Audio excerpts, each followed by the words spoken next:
Hey guys, this is Bryan with Pro AV here in Jacksonville, Florida. I just wanted to give you a quick update and a lesson learned along the way with a Yamaha DT Extreme V-Drum kit.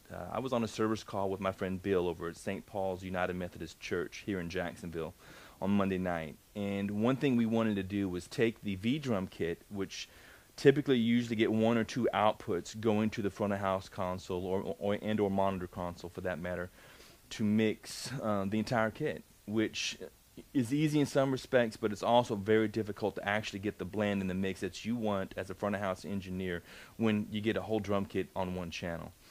And so what we did was we looked into the drum kit head and realized that it had 6 individual outputs. And so what we did, we took, just to make things a little simpler, we took kick, snare, toms, and cymbals on 4 outputs. So now instead of getting just one output for the entire drum kit, the front of house engineer can mix between his kick, his snare, his toms, and his cymbals.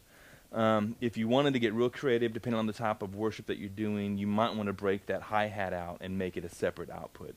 In this particular case, the drum head was capable of having 6, but we wanted to kind of ease our way into this process for him.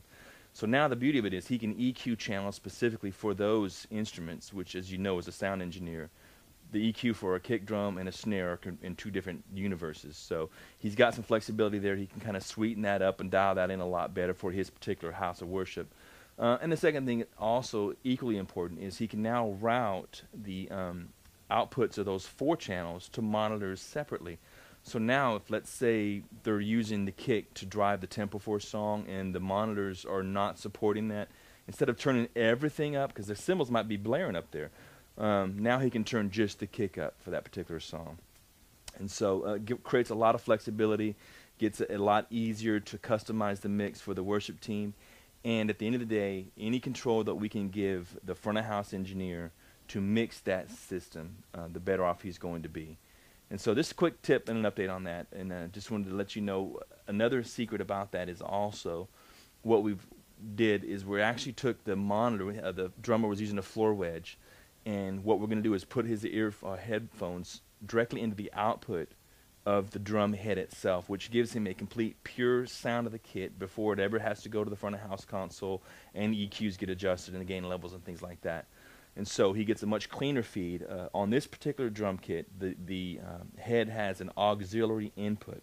So what we're going to do is backfeed a monitor send off of the console. We had a free auxiliary output still open.